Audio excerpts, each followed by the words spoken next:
information or a call back about the claw separation having begun.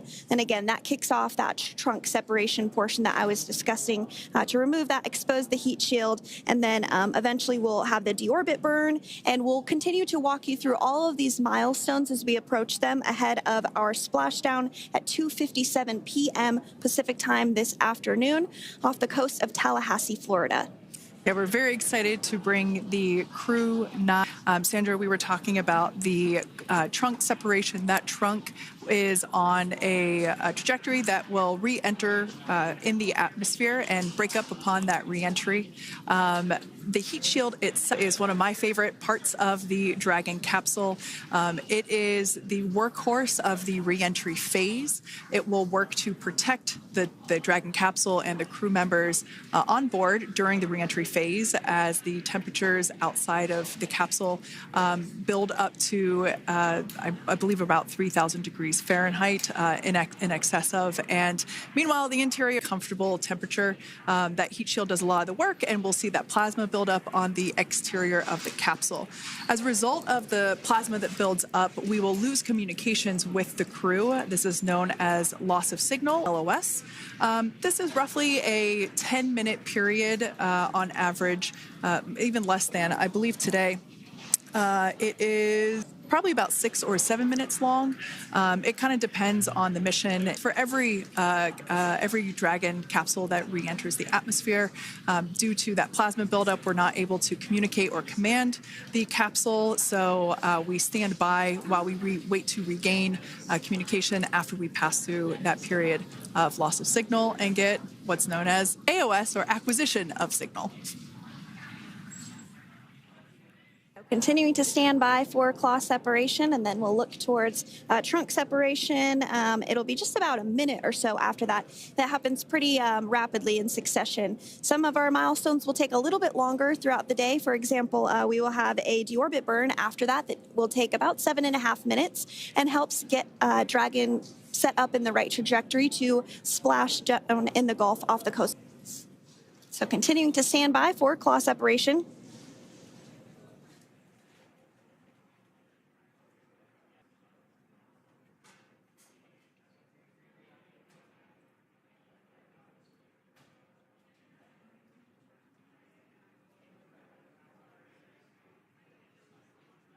Nominal trunk jettison. Right. Great news there. That trunk had jettisoned from the Dragon capsule.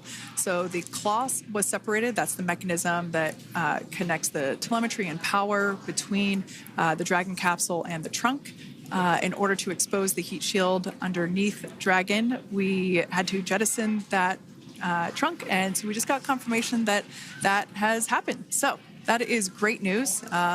Basically means looking good, and that the nitrox system is cabin and suit cooling, and the heat shield, like I said, is now exposed and ready for atmospheric re-entry. The trunk served its purpose by gathering energy from the sun through its solar cells and converting that to battery power. Since we separated the trunk, we can't generate any more new power, but we really don't need to since we're coming home and Dragon has enough battery power already stored. Now, up next, the final steps that Dragon will perform prior to re-entry: the slew, maneuver to deorbit burn attitude, and then the deorbit burn itself. This deorbit burn is the last time that the forward Dracos, which are the 4 thrusters located on top of the spacecraft under the nose cone, it's the last time that they will ignite. The deorbit burn will place Dragon on a precise trajectory to return to the splashdown off the coast of Florida, off the coast of Tallahassee, Florida, and that will last about 7.5 minutes once it starts. And so deorbit burn is targeted for 2:11 p.m. from now. As we mentioned, it's going to last about 7.5 minutes, again, helping to get Dragon into the precise trajectory to ensure that splashdown occurs in the area that was calculated and where the recovery team is already in place, ready to support splashdown operations today. The recovery vessel Megan is the ship that is going to be utilized. Also have what is called fast boats that go out first to check the spacecraft and make sure everything is looking good before the recovery vessel Megan approaches. So that whole recovery process takes about about an hour, I would say, from the time the crew splashes down to the time they're on the boat and the crew gets out of the capsule. And we'll continue to coverage through every step of the way today as Crew-9 returns home. Let's take a little bit of a closer look at Dragon. One of the great things about being close to the space station is that we can use space station cameras to look at Dragon. But now that Dragon is on its way home, we don't have those external cameras. So here's an animation what the capsule looks like. We've got the pressurized section, the capsule on the top, and the trunk or the unpressurized section on the bottom. That's where those solar panels that we manufacture in-house are located, soaking up the energy from the sun capsule. At the very top of the capsule is the nose cone. That is where the Dracos, the forward Dracos are located. That nose cone is currently open, not closed like we saw in that animation. Once we get through the final maneuverings for the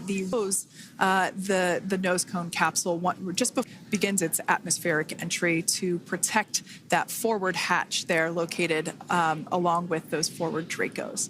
So go ahead. Oh, that's right. I was going to mention that the nose cone does open shortly after launch, and it remains open the entire time that Dragon is docked to the International Space Station. So as an example for this particular spacecraft, Freedom, since September station remains open that entire time, and here shortly it will close for the very first time since September. So quick recap of what Dragon has done in recent history here. We basically began preparations for re-entry known as the deorbit sequence. So Dragon released the trunk. As we said before, we separated the claw, we released the trunk. Next to the deorbit burn attitude, slew basically meaning maneuver, so it will position itself correctly to execute that deorbit burn. We want the heat shield side to be facing forward or first, if you will. We want the edge of the Dragon capsule as that heat shield is meant to basically be an ablative material for the heat that it will incur. Once we complete that deorbit burn attitude slew burn itself, that will last for several minutes, expecting that to be to start here any moment now, actually, and then it will go until about 2:18 p.m. Pacific time or 5:18 p.m. Eastern time. And I did hear it is underway. As we mentioned, it's about a 7.5 burn. So within the last 10 minutes, Dragon has jettisoned its trunk and initiated the deorbit burn just seconds ago.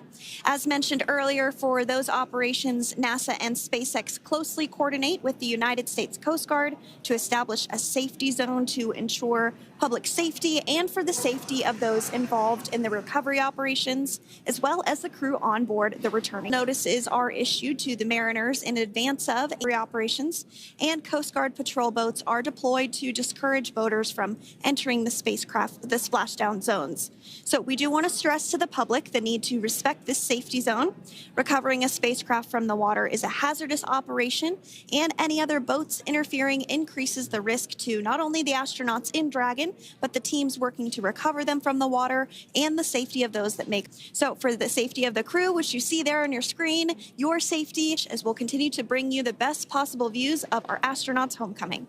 Yeah, as I mentioned earlier, this deorbit burn is the last time that we will utilize our 4 forward Draco forward, basically meaning at the top of the Dragon capsule, the Earth's atmosphere. This deorbit burn is what will line the vehicle up and put it on its final trajectory to the landing site right off the. So basically, it is the last burn that the Dragon spacecraft executes and is what really locks it in for that precise landing. As you can see on your screen right now, Nick, Sunny, Butch, and Alexander are using their screens to keep tabs on go firings and trajectory details such as entry, aircraft perigee, and how much distance remains until deorbit burn termination. As I mentioned earlier, Dragon is flying itself. So all the crew has to do is stay strapped into their seats. And if I had one of those window seats, it would be pretty difficult to restrain myself. Now, with Nick, Sunny, Butch, and Alexander ready to deorbit and splash down back on Earth, they will be heading one of 8 targeted sites supported by SpaceX and NASA. All of these sites are located off the coast of Florida, either in the Gulf of America or the Atlantic Ocean. Spreading the supported sites across multiple locations helps maximize and future crews, lowering the chance that we'll have bad weather. For those of you following along, you'll know that today's splashdown marks our final Dragon recovery on the East Coast. After 6 great years of successful recovery operations off the East Coast, we'll be moving all Dragon recovery operations back to the West Coast. And as always, NASA and SpaceX jointly select our The prime recovery site is off the coast of Tallahassee, Florida. The selection process works with a lot of different variables, including the space station's orbital trajectory or path that it follows, what landing sites are available and have favorable weather, how much free flight capability Dragon has for the trip home and the crew members, as well as, of course, the big one, the weather. We'll start with calculating daily return options based off of the space station abilities to maneuver and line up for reentry. The time from undock to landing at the primary site can vary from less than 6 hours to more than 39. Getting home the quickest comes with some we always have to make sure the crew is properly rested for dynamic operations, preventing us from scheduling 20-plus hour days for them, of course. Trajectory and ballistic experts provide the daily opportunity, these 7 landing zones, and split them into what we call ascending and descending opportunities. Dragon uses its Draco thrusters after leaving station to execute a series of altitude-lowering maneuvers at a selected primary site. It can also change to different alternative sites while in a free flight if sudden weather moves in that we may need to avoid. So there's something we're constantly looking at, making the final call to proceed about 2.5 hours before the crew undocks. So for the Crew-9 return, we looked at a number of weather items. Some of the obvious ones are no rain or a chance of lightning in the recovery zone, both for the safety of the crew inside Dragon and the recovery teams in the water. And we're also looking for wind speeds to be less than 15 feet per hour and relatively calm seas so that we can see recovery operations, which includes landing a helicopter on the recovery ship to fly Nick, Sunny, Butch, and Alexander back to Florida. Once Dragon began flying today, we had a number of additional checkpoints to either proceed towards the primary site, head to the alternate, or select a new zone based on real-time weather data. These checks happened all the way up until we were in the final hours before the deorbit burn, which has just about a minute or so left Dragon to re-entering the Earth's atmosphere. Now, we are currently waiting to conclude the deorbit burn. We've got less than a minute until that finishes. We will expect to hear a call out for nominal burn, which will confirm completion of that deorbit burn for Dragon Freedom.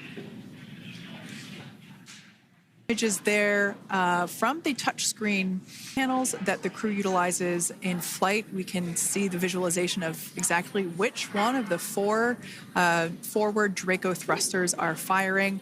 That's why you have kind of like a strobe effect there.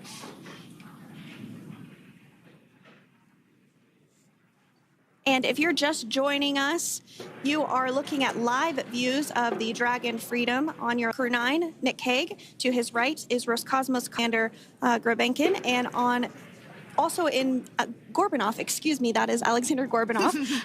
And then also in the capsule today is NASA astronauts Sunny Williams and Butch Wilmore. We are awaiting confirmation that their deorbit burn is complete, which is the last burn that's going to help set them up on a trajectory to Splashdown off the coast of Florida. Deorbit burn complete. Performance nominal. Nose cone closure initiated. Freedom copies.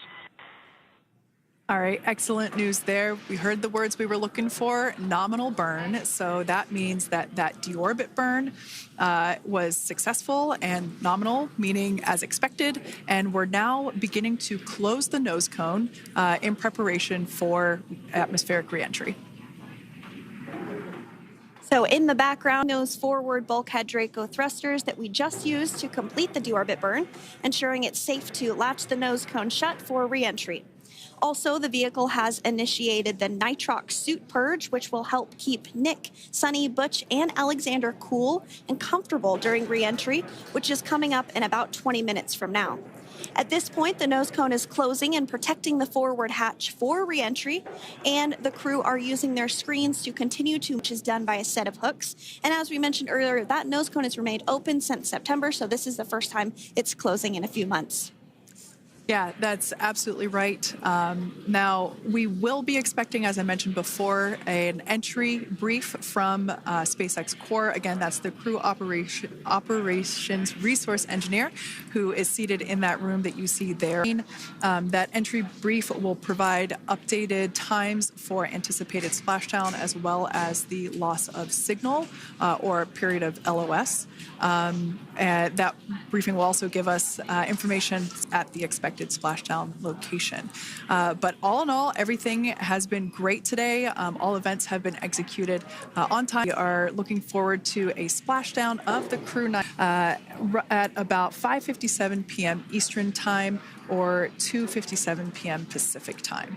Between now and then, things are going to start moving quite quickly. In fact, if anything will have seemed like the slower part of the reentry phase, we're going to go through, like I said, that period of loss of signal or LOS. That period is a few minutes long where we are or command the capsule due to the plasma that builds up on the exterior of the capsule. That period, like I said, lasts for a couple minutes. You will start to hear SpaceX Core hail the Crew-9 crew a little bit earlier than expected because we, in the past, have actually regained communications a couple minutes initially anticipated. So we'll go through that period of loss of signal, that entry period, that specifically when the when this re-entering through the atmosphere, approximately at about 18,000 feet when the capsule is traveling at 350 miles per hour.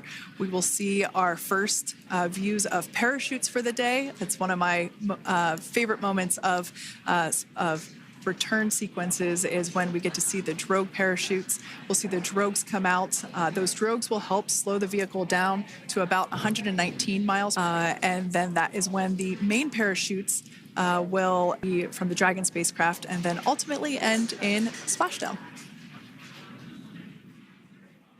And we are hearing confirmation that the nose cone is closed and everything was nominal or as expected with that closure.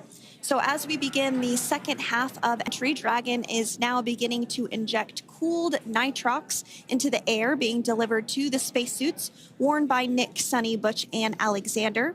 Again, this is what will allow the crew to remain comfortable while external temperatures reach 3,500 degrees Fahrenheit as they re-enter the Earth's atmosphere. So the heat shield being Dragon to the landing site. Yeah. Now, speaking of the heat shield, Dragon's primary heat shield is comprised of PICA 3.0, which stands for Phenolic Impregnated Carbon Ablator. This initially developed by NASA for studying and sampling comets within our solar system. SpaceX partnered with NASA to develop PICA-X, which was the second generation product used on all Dragon 1 cargo resupply service missions that resupplied the International Space Station on 20 missions. PICA 3.0 was developed specifically for use on Dragon 2 crew and cargo with enhanced structural and thermal capabilities, heat shield to be even more effective in the way that it utilized the ability to make that heat was through the Earth's atmosphere.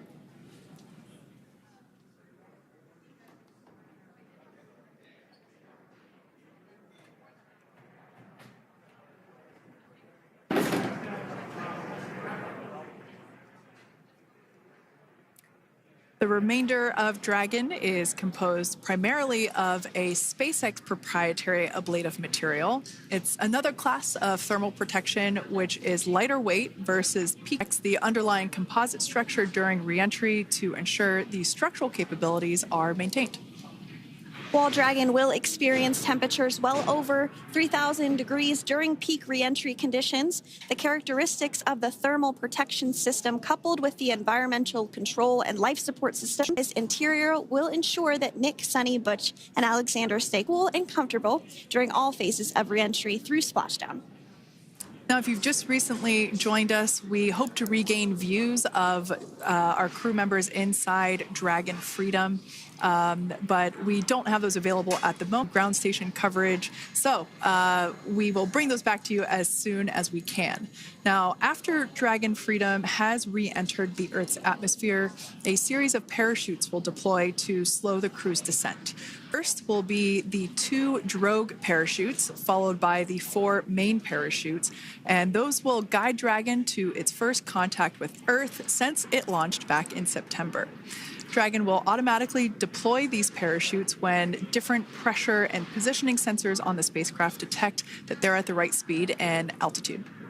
Vehicle velocity at drogue deploy is approximately 350 miles per hour, and they deploy at about 18,000 feet. Now, when the vehicle velocity at main deploy is approximately 119 miles per hour, and they deploy at about 6,500 feet. When Dragon splashes down in the water, the vehicle velocity will be about 16 miles per hour, so you can really help to slow down the crew inside the capsule. The highest G-load the crew is expected to experience today is about 3 to 5 Gs.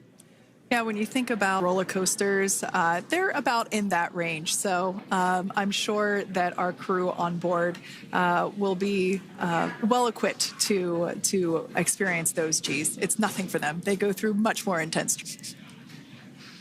And so we are continuing to make our way through a number of milestones today. We did have trunk separation. Freedom, SpaceX. Nose cone is secure for entry. Freedom copies.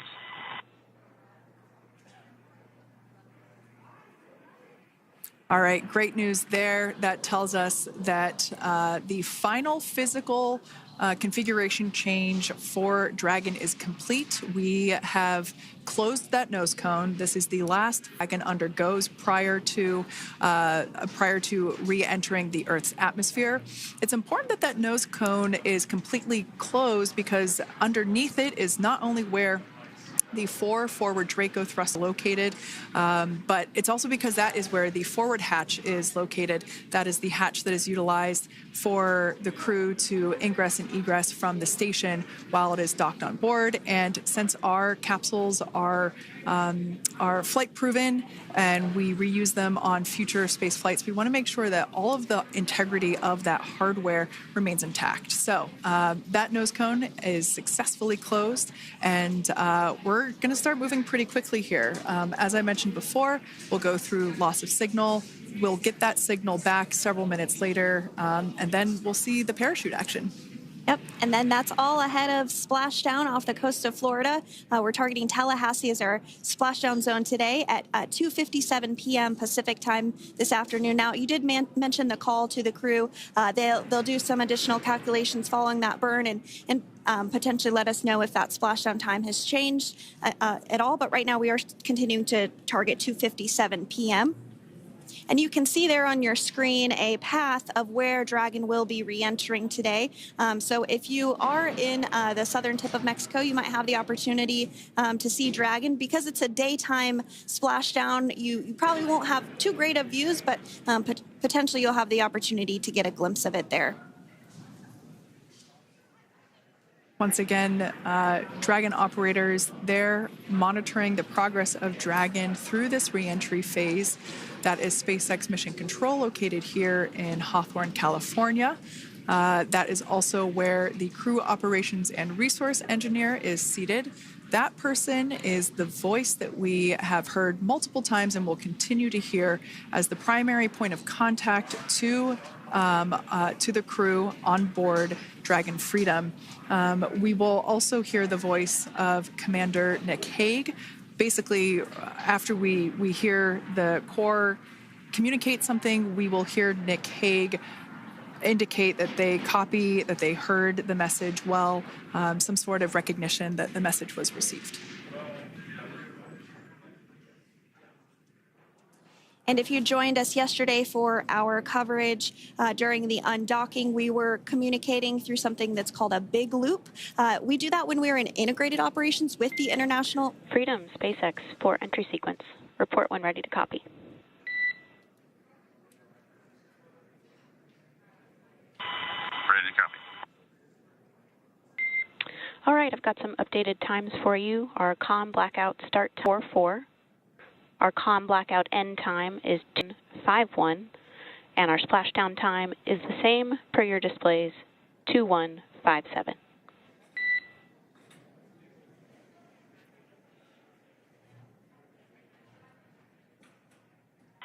Understand, com blackout start 21:44, 21:51, splashdown per display. That's a good readback. And with that, please report when tablets are secured behind the elastic bands, restraints are tight, and visors are down.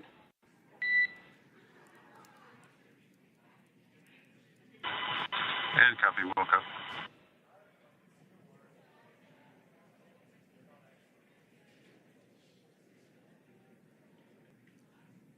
And with that communication from the Corps or Crew Operations Resource Engineer here in Hawthorne to Commander Nick Hague of Crew Dragon Freedom, we did hear that the loss of signal period is still at 2:44 p.m. Pacific, but we had a 1-minute adjustment to the acquisition of signal. That's going to now be at 2:51 p.m. Pacific time. However, our splashdown time remains the same at 2:57 p.m. Pacific time this afternoon off the coast of Tallahassee, Florida.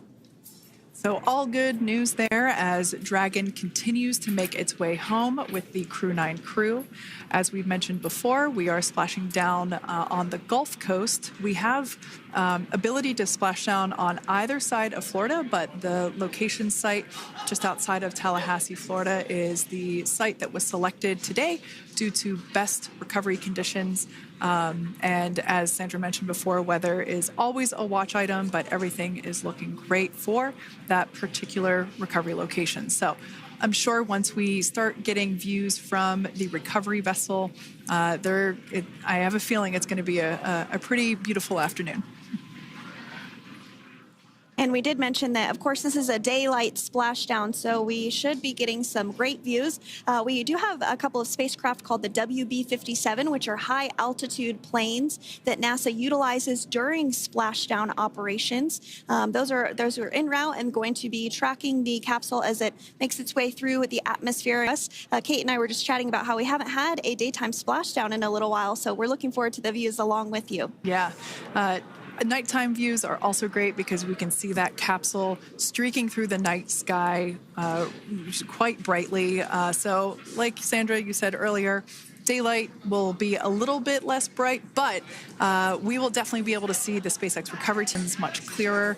I could also imagine it's probably a little bit easier for the team themselves to do their work in daytime than at nighttime.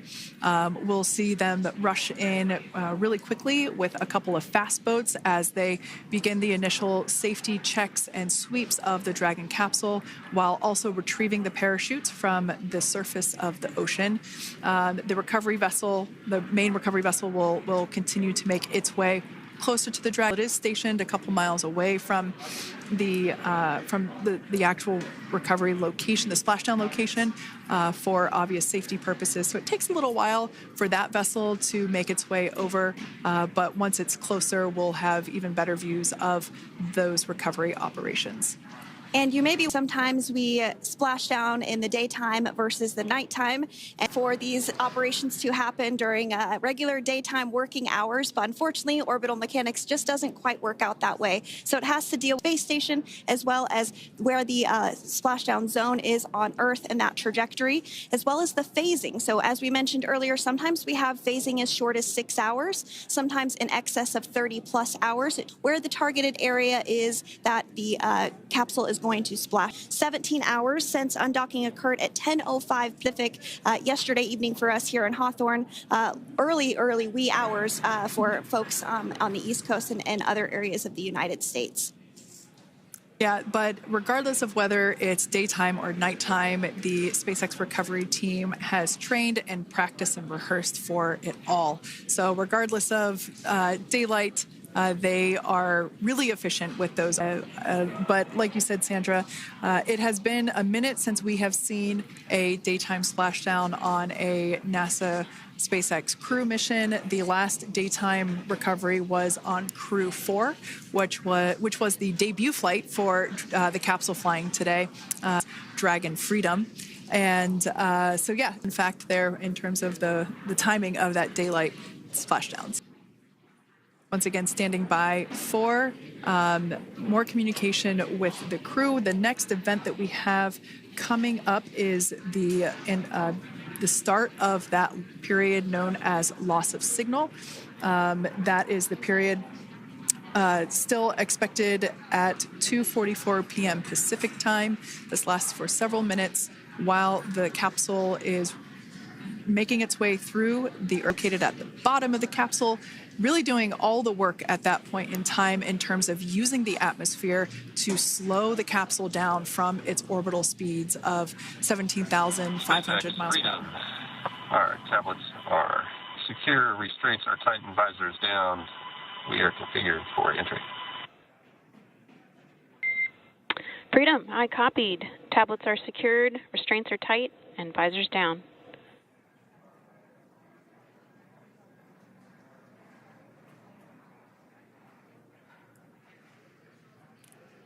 All right, great news there in terms of progress. That back and forth communication we heard was just letting Core know that per their instructions, Crew-9 has now put away everything that was necessary in order to. Those are now stowed away.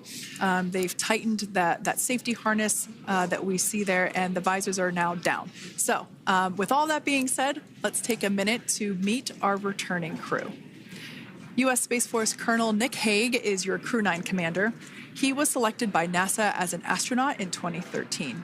This was his second spaceflight to the International Space Station and third launch overall. He spent 171 days in space with Crew-9 and has a career total of 374 days in space. During his mission, he completed a spacewalk with astronaut Suni Williams. That was his fourth spacewalk, earning him a career total of 25 hours, 56 minutes of spacewalking time. Before Crew-9, Hague previously served as a crew member of Expedition 59 and 60 back in 2019. He flew with Alexei Ovchinin and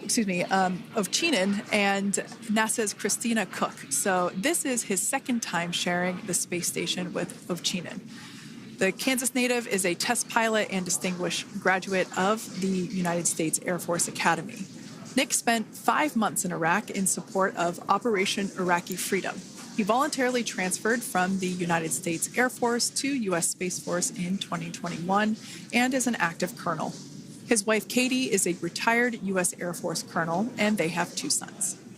NASA astronaut Suni Williams is a mission specialist for Crew-9. This was her third visit to the International Space Station. She originally launched aboard Boeing's Starliner spacecraft and arrived at the space station on June 6th. Following the agency's decision to return Starliner uncrewed, she became an Expedition 71 and 72 crew member, where she logged 286 days in space on this mission. But Suni has a total of 608 days in space, the second most astronaut. 5 minutes until predicted. We'll see you on the other side at 21:51.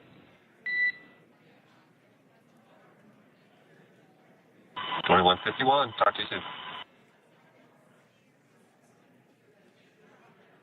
And with that call out from the crew operations resource engineer to Commander Nick Hague, letting them know that everything is looking good ahead of the loss of signal period.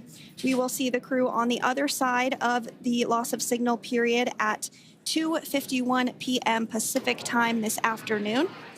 Continuing on about Suni Williams, who has a total of 608 days in time in space by a U.S. astronaut.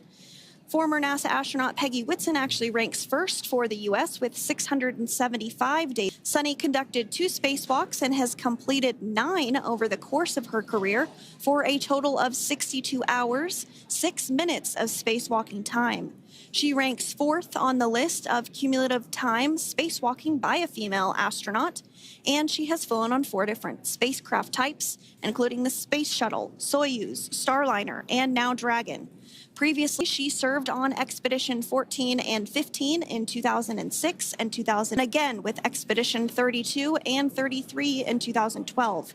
She's a retired U.S. Navy captain and is a proud graduate of the U.S. Naval Academy and was the first astronaut to run a marathon in space. Pretty awesome stuff. Now, NASA astronaut Butch Wilmore is also serving as a mission specialist today. This is his third space flight and, just like Sunny, logged 286 days in space.